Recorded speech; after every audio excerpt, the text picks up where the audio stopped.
Katika kaunti ya Kilifi wamemwomba Rais William Ruto kutia saini mswada wa marekebisho ya sheria ya fedha ya umma wa kaunti wa mwaka 2023 ili kuhakikisha uhuru wa kifedha kwa mabunge ya kaunti yanapotekeleza shughuli zao. Wawakilishi wadi hao wakiongozwa na mwakilishi wa wadi ya Ganda Oscar Wanje wamesema ukosefu wa sheria hiyo unahujumu uhuru wa mabunge ya kaunti kote nchini, kwani serikali za kaunti zimekuwa zikiingilia utendakazi wa mabunge hayo. Wanasema kuwa fedha zinazopaswa kupelekwa kwa mabunge ya kaunti kupitia serikali za kaunti zimekuwa zikicheleweshwa kimakusudi badala ya kutolewa moja kwa moja kutoka kwa hazina ya kitaifa.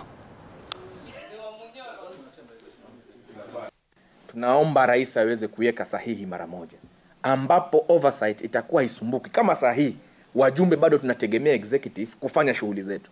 Kwa hivyo kama tunategemea executive kutuma pesa katika bunge ili tufanye oversight, unaona kutakuwa na shida yenye ambayo itakuwa, kwa sababu lazima tuombe ndo tupate. Lakini tukiwa tuna uhuru, tutakuwa na uhuru wa kufanya ile oversight vizuri kabisa. Huko ni kuhujumu biashara za bunge, dharau kutoka kwa executive.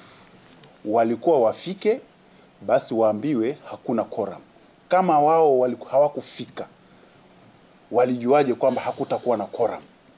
Kwa hivyo inaonekana walijua wale wengine wako wapi, ndio maana hawakufika. Kama wabunge, jukumu letu ni kuangazia na kuangalia kwamba kila kitu kinaenda sawa. Sasa wale waheshimiwa ambao wamekataa kuja bunge, ina maana kwamba hawataki sisi tujue matatizo yako wapi.